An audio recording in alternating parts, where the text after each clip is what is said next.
Hello friends, welcome to my channel. இன்றைக்கி சங்கரா மீன் குழம்பு எப்படி செய்யுதுன்னு பார்க்கலாம் வாங்க. அதுக்காக சட்டியில் எண்ணெய் சேர்த்துக்கிறேன்.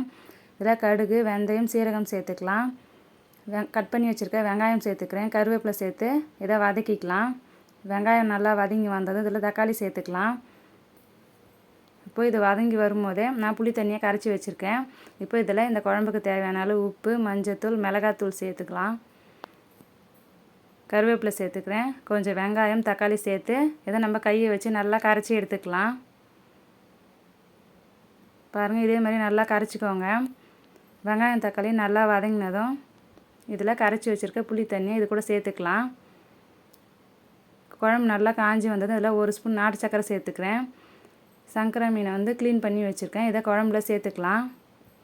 இது ஒரு தடவை கிளறி விட்டுட்டு கொதி வந்ததும் ஸ்டவ் ஆஃப் பண்ணிக்கலாம். பாருங்கள், சுவையான சங்கரா மீன் குழம்பு ரெடி ஆகிடுச்சு. நீங்களும் ட்ரை பண்ணி பாருங்கள். தேங்க்யூ.